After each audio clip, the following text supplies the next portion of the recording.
Hello, Peter. Hey, Jerry, happy birthday. Thank you. I wasn't going to announce that, but you can I say know. it to the That's world. why I did. So we're on this. We're on the live stream. So here we go again. This is about. I think this is 5 weeks now. We've been doing this. We've only published. This will be the second one we were actually publishing, but these are the. Well, we'll see. Yeah, this is the live stream. Before we get into why we do these, I just wanted to give a shout out because I'm trying to be better about giving credit to photos and music and all the articles that we use. And so this is the artist. This is the song called it's Ben Winwood, Irish Mountains, and you can find his music on this ArtLink site. It's a royalty-free site, so it's kind of cool. You can use it for your YouTube stuff. So I just thought I'd give a shout out to him. But why are we here, Peter? What do we do? What is this live stream about? What do we do each week here? Well, we have a common interest in our Irish heritage as American or Irish Americans. And so we decided to make a YouTube channel out of things we were already talking about. And so that's what we do. It's friendly banter. It kind of nudges me to do a little more research into something instead of just taking it at face value or whatever I heard a long time ago. Clearly, we're not experts. We're enthusiasts, I guess they call it. We just enjoy it, and we're here. And we would love if people joined us in the conversation and filled in our knowledge holes, knowledge gaps. Yeah, I mean, I think we were Answer your talking question? about. No, you did. I think that's what we were talking about last week too. Is that one thing that we kind of struck on was we're Irish. Our grandparents were born in Ireland, and unfortunately, they passed before we had a chance to really appreciate that and really appreciate a chance to talk to them. So, as I've gotten older, and I think with you too, we're very curious about the culture and not in like a touristy or kind of a cartoonish way. We really want to learn about the people and what it was about. And so this is just kind of a fun way for us each week to try to learn a little bit about some of the stories. We look, at current events. We look at kind of Irish history and try to learn something. So we would love for people to join us. Yeah, I mean, and there's got to be. I know there's other Irish Americans out there. Oh my God! Got to be a handful at least. 40 million, right? So, so I mean, there's got to be other people who similar stories to ours, whether they're, apocrypha about why they're here in America or what they've heard about Ireland. And it's nice to dispel some of that baloney that you grew up listening to, and get the truth. But it's also fun to share the same stories, or your family said the same thing, and that kind of thing. Yeah, it's a recognition of it, almost like it's just not unique to us. It was Right. it was part of who we were as people. So if you are watching us on the live stream, of course you can always give us a like, subscribe. The big thing is the notification bell, because we do these live, and so it's important that if you want to be notified, as we said, it's fun if you could join us live, because we really want to make this more of a conversation. So. Do that. So for this week, let's jump into the rundown. Oh, I should have shut these off, but I left them on. So we basically have three news stories, and then we do a word and some artwork. And so the first story is the Irish origins of Halloween. And the second is it's the centennial. So 1921 was the Anglo-Irish Treaty. So there's a lot of stories each week about events surrounding that negotiations. This week the BBC did one on de Valera and why he didn't go to the negotiations. So we'll talk a little bit about that. We have a really cool photo essay on Northern Ireland, basically on the young people in Northern Ireland. It was that we just want to highlight and do a little bit of a shout out for, because I thought it was really well done. Then we'll finish up with the word of the week, and we have some art that we try to, could also do the quote of the week. We don't have that yet. Every week we'll have something, right? So let's just jump into the the first story, and it comes from the RTE. Jane Fallon Griffin wrote about what is Halloween and origins and traditions. So, right. And basically, it just, what I was surprised by on this was how much, I mean, the way she wrote this article, it was in, as I said, it's off the RTE, is she really roots it in Irish history. She makes it sound as though Halloween really is kind of rooted as kind of an Irish holiday, and basically so many of the reason it's become such a worldwide phenomenon is because so many Irish immigrants went out to the United States and other parts of the world and brought these traditions with them. And I don't know, I guess I never really realized that. I thought it was more of a Christian holiday, or was a holiday that was co-opted by the Christian church for surrounding All Saints' Day.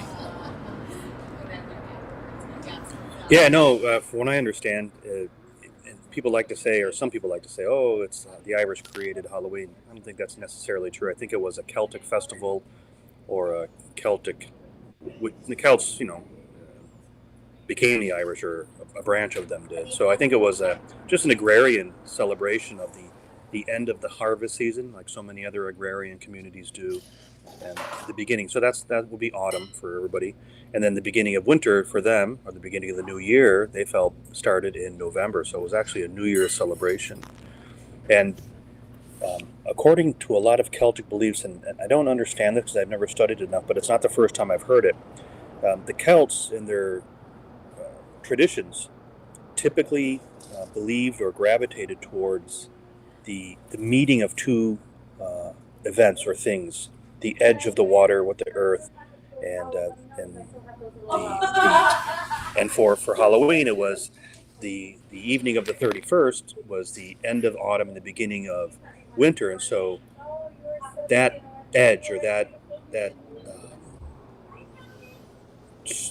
change, they believe that the spirit world between living and the dead grew so thin that spirits could come from the dead and come into the world of the living. And that's where we got the ghosts and the goblins and all of that kind of thing. But it was really an agrarian celebration for a harvest. And even still, from what I understand, many Irish farmers use this time to decide what animals are going to be slaughtered for, winter food and that kind of thing. But I'm sure it's more industrialized now. But there's still some family farms where they probably make those decisions around this time of the year. The Christian aspect is, the Catholic Church tended to co-opt a lot of pagan holidays, but they didn't like the pagan aspect of it. You needed to step in line with the Christian doctrine, and so they created, or they adopted the All Saints' Day, which is November 1st, and so All Saints' Eve is Halloween night, and they would have a mass. Hallow meaning saintly, Hallows Eve, which eventually became Halloween in common parlance. So that's all I know about it.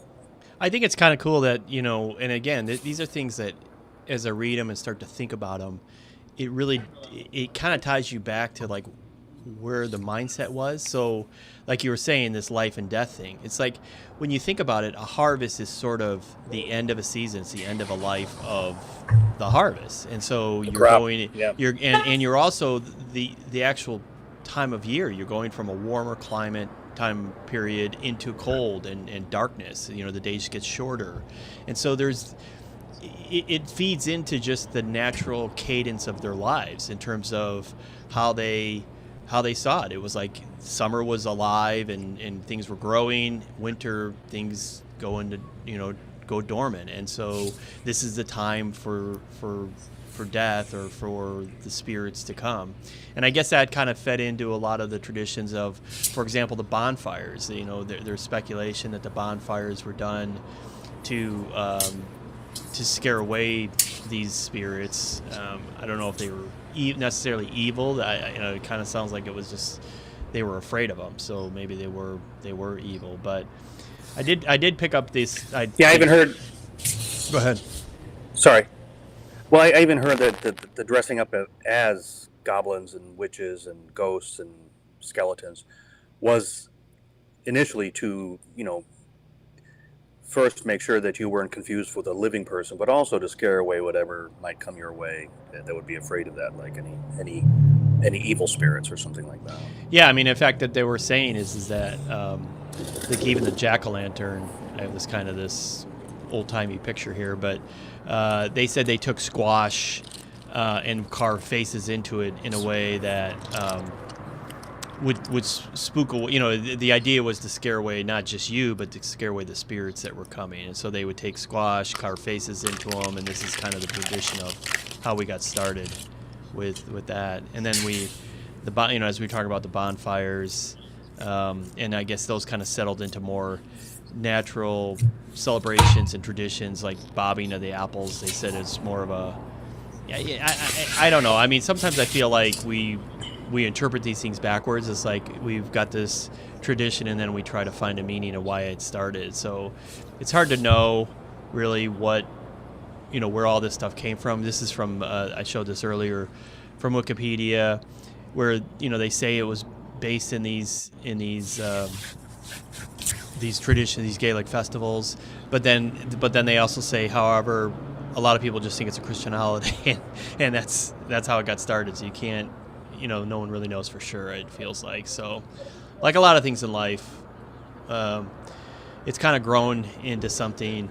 And here in the United States, it's, especially since when we were kids, it was very much a kids' holiday for candy. But in the last, I'm saying 15, 20 years, it has turned into the biggest adult thing I've ever seen. People go crazy over Halloween. Adults, they get dressed up and they spend a lot of money, and people really love it. I'm not. I see that. I'm not a big fan. I don't know if. Well, I mean, it's fine. I mean, like any holiday. Yeah. But maybe it was a big holiday for adults, and we grew up sheltered in a Chicago suburb, so maybe people were partying as grown-up witches and sexy devils even then. I don't know. And that's the other thing it's become, I've noticed. And maybe this is... Yeah, it's more sexualized, it seems like. I mean, it's more women sexualized. in like particular. Everything has to be sexy. Yeah, women in particular. It's a weird phenomenon. But anyway, that's the Irish link to it, so you can kind of tell your friends some trivia. So the second story comes from our friends at the BBC News, and they're doing these... They actually have a whole page dedicated to the treaty negotiations. It's the centennial, and so they've been doing a number of different stories. And as these anniversaries hit weekly, it seems like they bring out a story. This week they did a whole story on de Valera and why he didn't attend the treaty negotiations in 1921. Which, again, I'm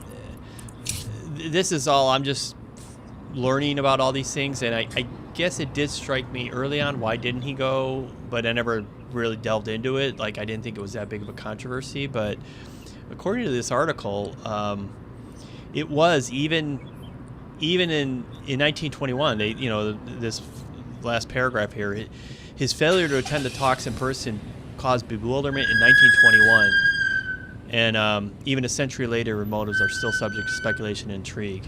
So, even during the time, there was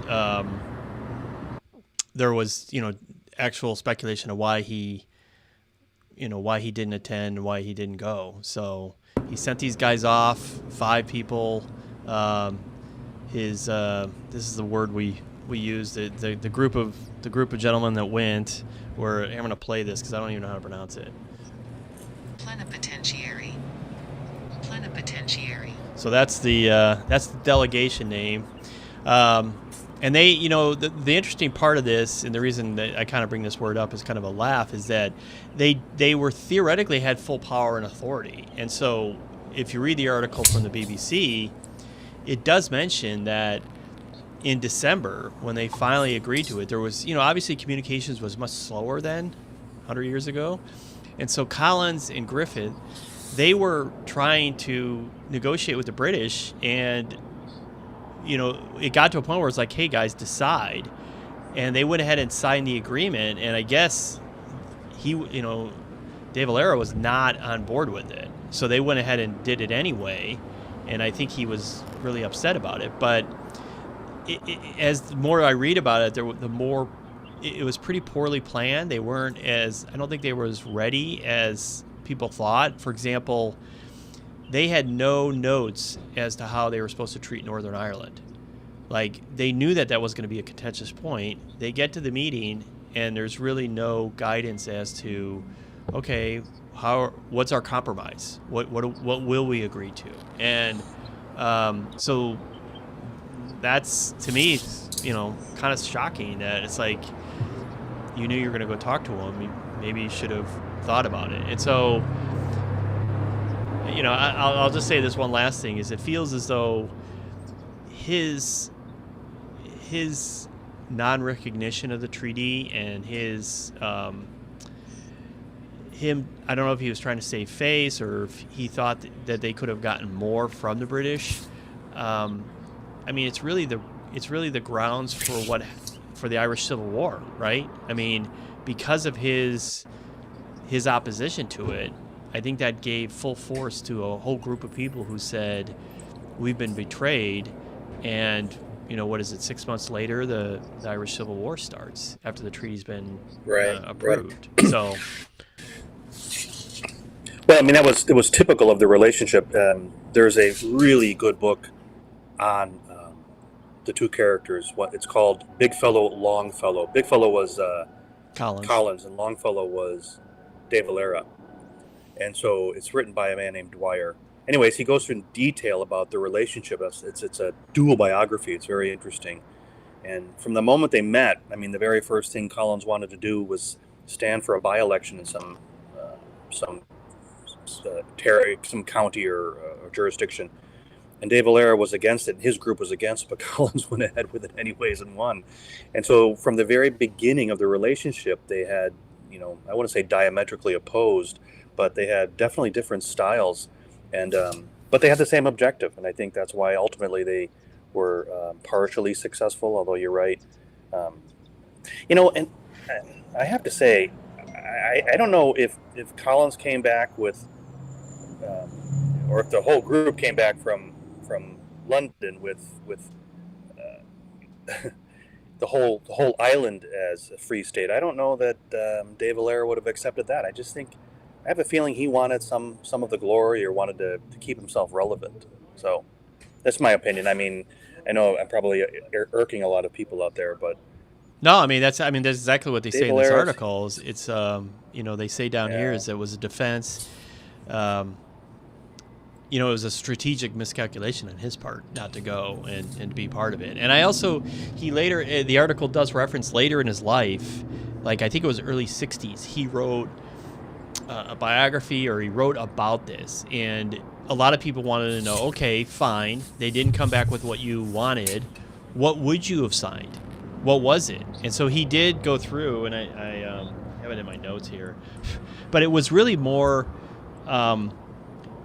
like they would be part of the Commonwealth, but they wouldn't be in the Commonwealth. The king wouldn't be the head of state. I think that was the major objection, was that they still had the king as head of state, and there still was this loyalty oath to the crown. And so, but really what he had wasn't that, like, there wasn't anything that different than what they had. He was like, well, we would agree to stay in the Commonwealth, but no king. And I don't know. I kind of feel, looking back on it, that it was exactly what Collins said, this treaty was a stepping stone to the ultimate Irish independence. And I think the irony is that throughout the struggles, De Valera was considered the political pragmatist.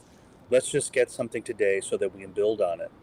And Collins was the passionate, almost radical, violent, radical patriot. I'll kill and I will blow things up to get free because I want freedom.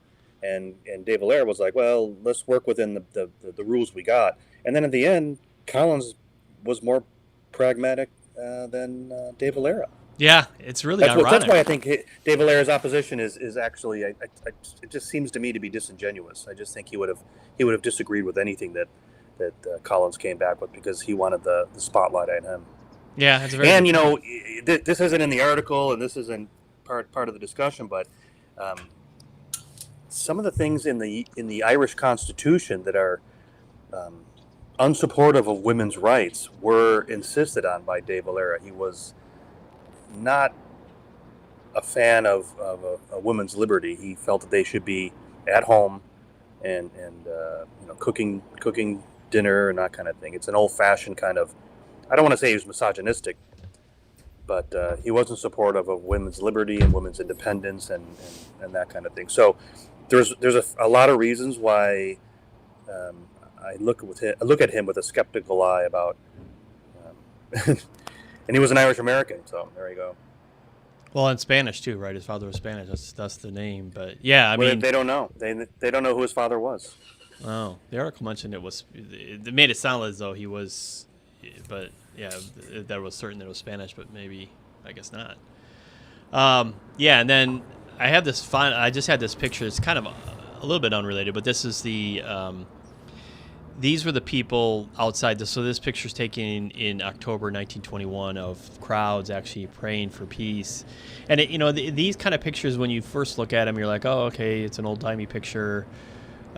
Whatever. But if you kind of look at it more intensely, I mean, all of these people, or at least the people in the front row here, are actually kneeling on concrete on a sidewalk, and they're, the reverence and the passion that they had, and they're praying for a peaceful outcome. The devotion. Yeah, it really brings home to me when you kind of look at it and think about it for a minute. I mean, we all, obviously in modern day we have protests and people do things to draw attention to things, but remember, this is before any kind of social media or Instagram, and so a lot of this was genuine. I mean, it was a genuine, heartfelt, not that protests now aren't, but there was no real, they were there to try to show support and hope that there would be a peaceful outcome. And I think it kind of, it goes to the sense of people's desire to have a better future and have a better outcome. And this treaty was something that I think so many people look to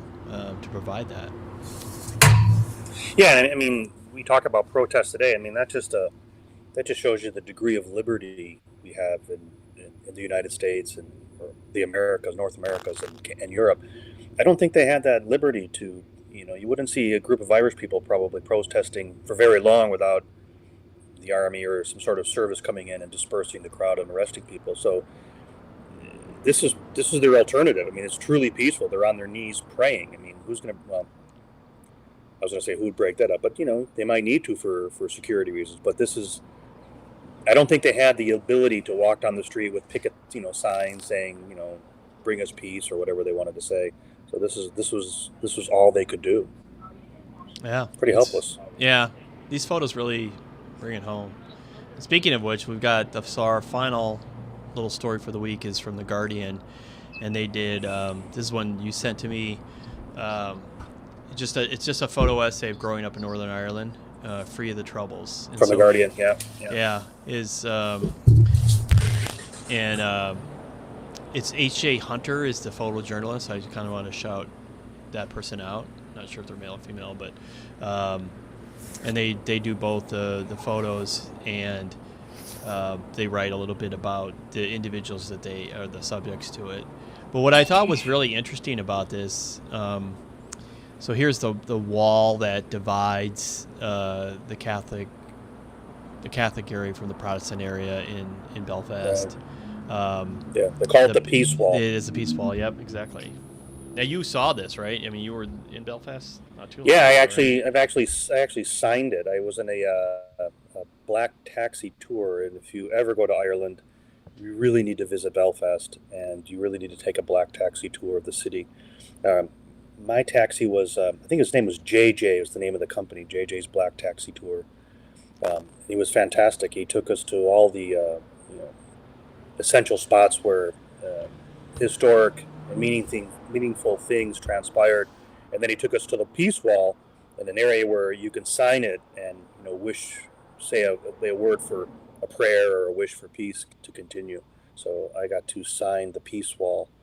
That was pretty cool. Yeah. I mean, the interesting part of this article is it really focused on young people. So these were three guys that were in a band. I think the name of their band is Quiet Riot, I think, or something like that. It has to do with rioting. No, Casual Riot. Casual Riots. Sorry, yeah.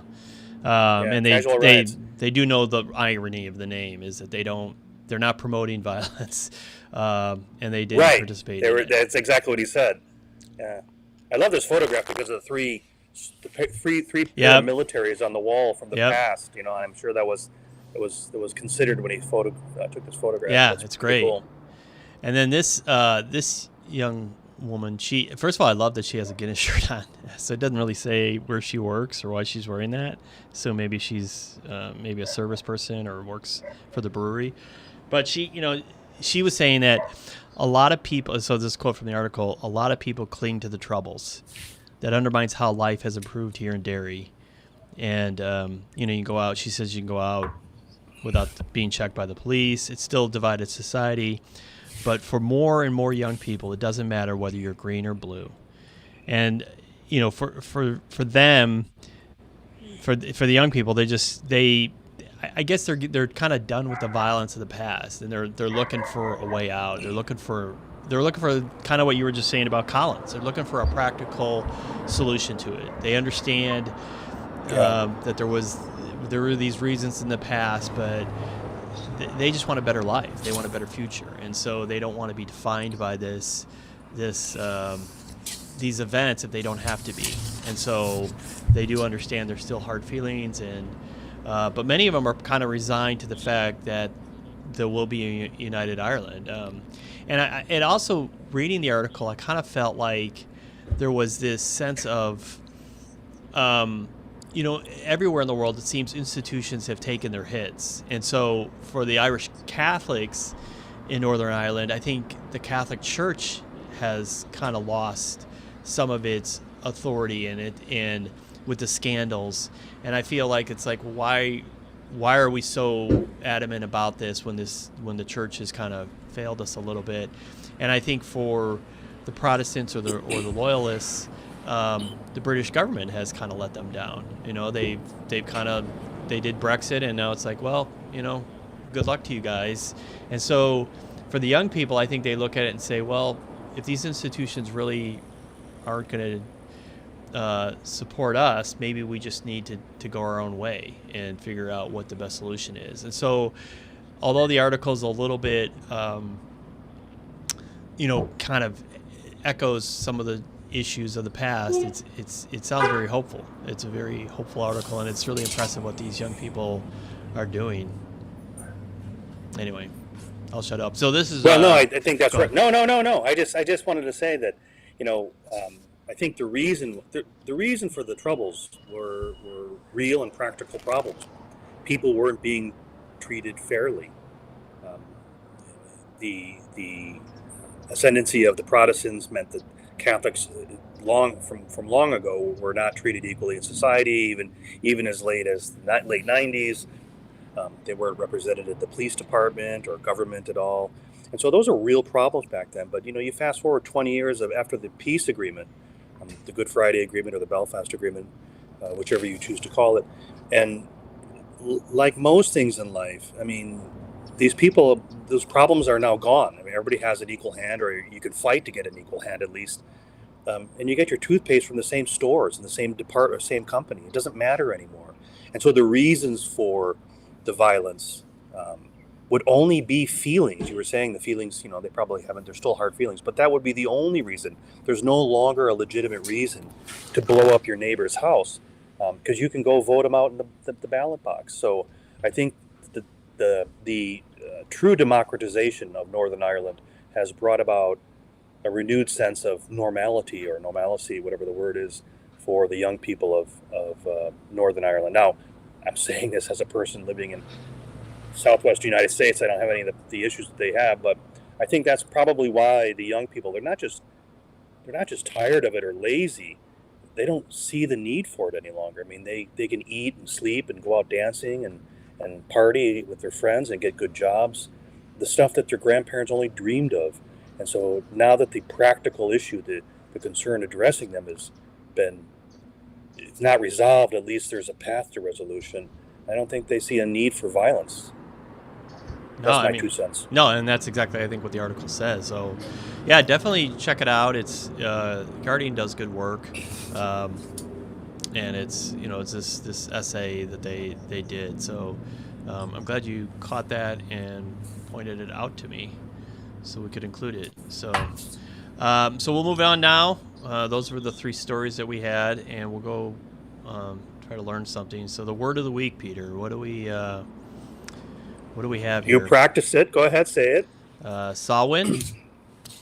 Very good. Close. Very good. Samhain. Like, I think the first half of the word they say either rhymes with cow or actually is a female pig. Samhain. So, and it means the month of November, the beginning of the new year, which I love because we often think of the beginning of something as blossoming.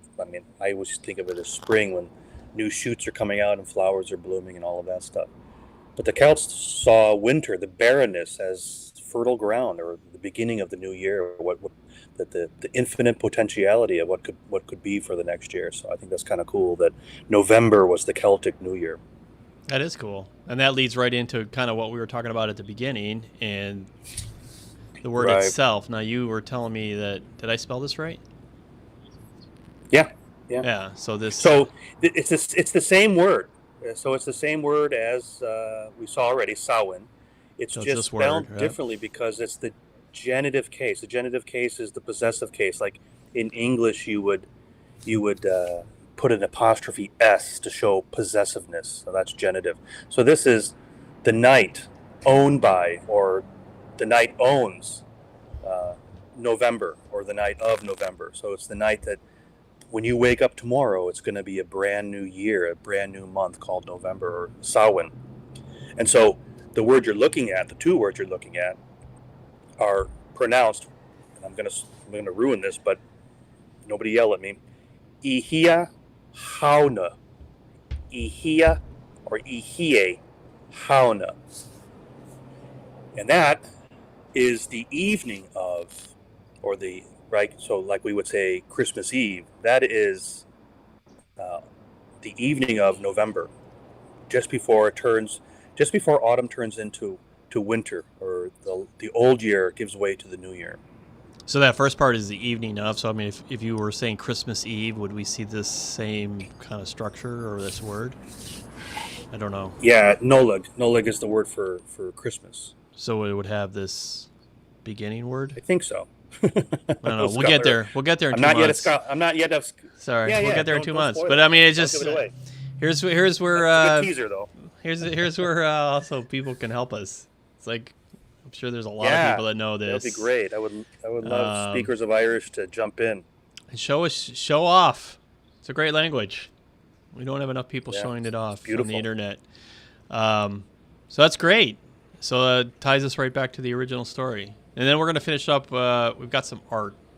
So this, I don't know. This is kind of out of left field, but I follow the guy on Twitter. I think it's Jane. I was just going to pull it up. No, I apologize. I don't have his name. But he posted this painting, and so I kind of delved in just to find out who this was. And it's a guy by the name of Luke Wading. So this dude was born in Waterford in the 16th century. He was a Franciscan monk. And he was a pretty big supporter. He eventually ended up in Rome, and he was a big supporter of Irish Catholics, which at the time were oppressed people, I assume, and were the poor people. And so he tried to push the church to support them and help them. And it's through his efforts that we have St. Patrick's Day became a feast day. So this is a painting by Carlo Maratta in the 17th century, who's a Italian painter. But I just thought it was kind of a cool painting. I think it's a great portrait. Just looking at it, I mean, look at look at kind of his ear, look at the catchlight in his eyes. It's some good stuff. So that is that painting. And then you sent in. As for the dog barking, they wanted to comment on the painting. So, well, I wanted to say something about the painting. It reminds me of being a kid at Catholic school. That's the same kind of.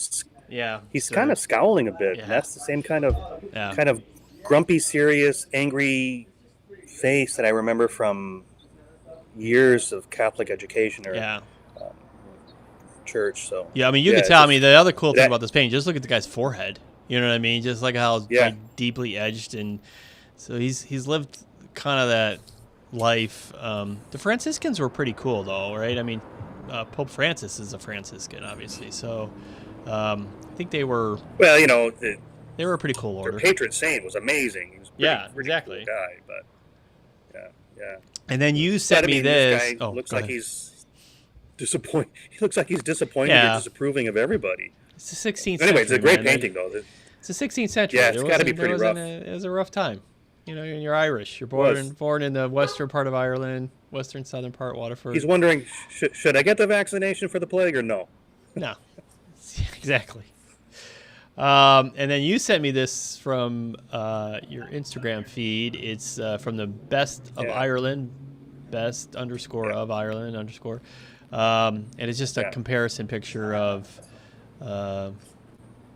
Is it Ken Marr? Yeah, I mean, at first I looked at it, I thought, big deal, and I started looking at him going, oh my gosh, the buildings are the same, the tower in the distance, the church tower in the distance, identical.